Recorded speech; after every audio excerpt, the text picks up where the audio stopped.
I'm Pastor Ben, and I'm so excited to be here today giving you a reopening update from BCF. Hey, quite often what I do is I like to go reread Genesis chapter 1, 2, and 3. It's a good reminder for me as I read through even creation and the creation of all things, including man. I'm just reminded that I am man and He is God. It puts my life back into perspective, and it reminds me that He is my creator, He's my sustainer, and that my life is ultimately in His hands. I don't have to fear death. Recently, there's been this great exposure that's going on. And as you walk around, you can almost feel it or see it on people. But there's this struggle for some people who really fear death. For most people, there's no hope beyond the grave. But for us, Christ followers or believers in Jesus as our creator, as our sustainer, and as the one who holds our life in His hands, we actually have hope in death. And so as we face really just fear in this time and uncertainty and what's going to happen, as a Christian, our faith is rooted that God is so good and that He loves us. The challenge that we face today is truth versus lies. You're handed so much information on a regular basis that it's really hard to actually take time and almost distinguish what is truth and what is a lie. I mean, you're getting news feeds on Facebook or from people, your neighbors, and there's constant information coming your way. But do you ever take the time to step back and ask yourself, is this truth or is this simply a lie? Is this the law or is this a recommendation? It's interesting as you walk around, sometimes you can read it on signs and it will say, this is a recommendation or this is a law or you because of this.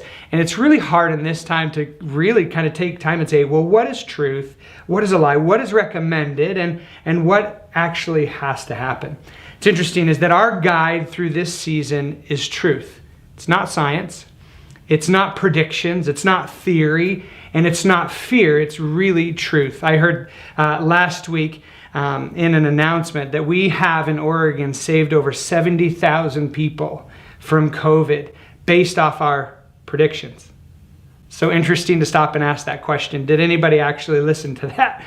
Based off our predictions. Well, that wasn't fact. That wasn't truth. In fact, that was a prediction. And so we have saved ourselves from our own predictions. But what's our guide in this season and as we choose to move forward is truth, facts and real stories. And as I look at the truth of something, I look at the facts of something, I'm able to step back and I'm able to make a better calculated decision that maybe does or doesn't change my life. But I want to remind you as we move forward and as you move forward to maybe stop and ask this question. Is what I'm believing truth or is what I'm believing a lie? Is this something I have to do or is it something I feel like I'm fearful and I have to do? This is the beauty of our walk in Christianity, our walk with the Holy Spirit, is He helps us differentiate what is truth and what is a lie. Based off of this, we, the board of elders here at Ben Christian Fellowship, we are choosing, based off of truth as our guide, to reopen our doors starting on June 7th.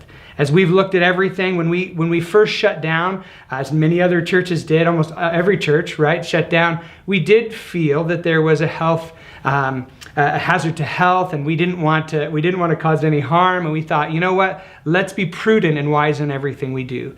But we are at a place where we've made a decision. We don't feel, based off of where we live and our county and what's going on, based off of the facts and the truth that we see coming in, we do not feel there is any more risk, or we do not feel that the risk outweighs the reward for us to go back in community, back in fellowship, and back to church. The Oregon governor came out with is building a plan that we're watching, we're monitoring and maintaining for different phases that include phasing into public gatherings of 10 and then to 20 and 25. And so we're following news and updates on all of those recommendations. And we're trying to ask the question, where do we fit in and what does it look like? And what's interesting is that it's been very easily assumed that public gatherings include churches.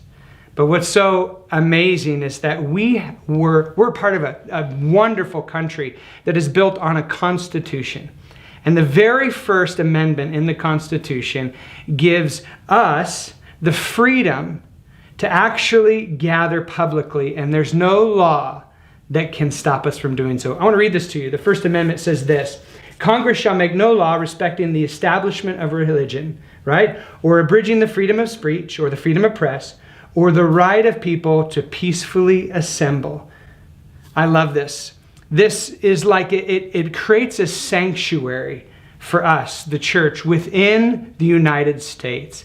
And when they're speaking of public gatherings, what's interesting is that we, the church, aren't a conference. We're not a festival. But we actually are separate from a local gathering. We are the church, the establishment of religion. And our First Amendment, as stated in our Constitution, allows us the choice to go back and peacefully gather. In fact, it says that the law, both federal and state, shall make no law respecting our right to gather as a church. We, like I said in the beginning, chose to not meet based off the criteria that we didn't want to put our people at harm. We wouldn't want to have an unneeded risk. But today we don't feel that there is a risk or a harm for us in our county to go back to church. And so we've decided that we're going to reopen our church doors on June 7th, and we're going to do it Ben Christian Fellowship style. We're going to go back to church, and what we're going to do actually is we're going to start with a barbecue, a good old-fashioned barbecue on June 7th. There'll be more information coming out in the following weeks on exactly what it's going to look like, but I wanted to connect with you and let you know that we have chosen to go back to church. We feel that it is not only a gift from God for us to meet, but it is also within our Constitution for us to choose to open the doors without risk in any way. What's interesting is the same people who wrote the First Amendment that said we have the right to gather and no law can tell us not to. What's interesting, the same people wrote the Second Amendment, which most people are more familiar with, which is the right to bear arms.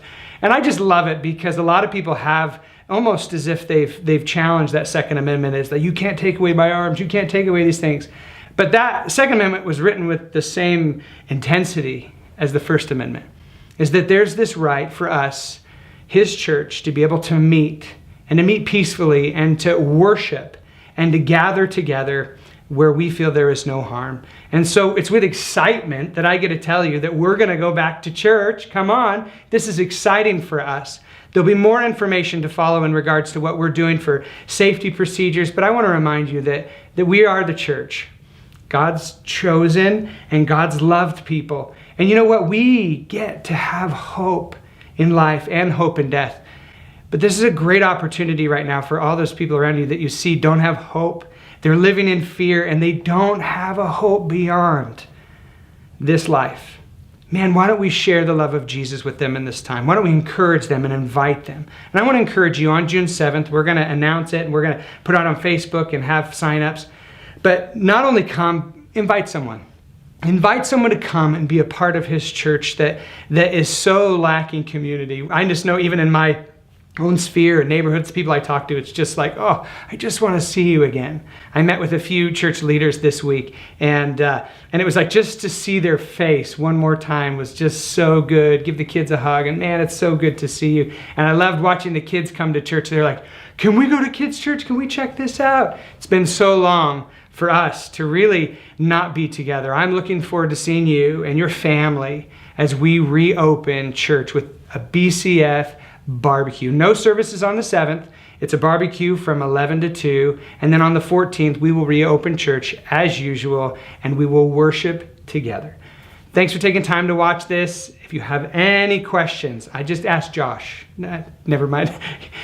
You can ask in at the church. We're here, we're available. We'd love to connect with you. I also want to say this, is that if you at this point in time don't feel comfortable going back to church, maybe you are in an age range or you feel that your immunity can't take it, hey, it's okay. We want you to be safe. We want you to be wise. We want you to be smart. So one thing that we're looking at doing is we're going to get all of our services still online so that you can still be a part, you can still stay connected in everything that's going on. And we're praying for a day in which you are healthy and you are ready to come back to church. And we look forward to that. But I want to remind you, this is your choice.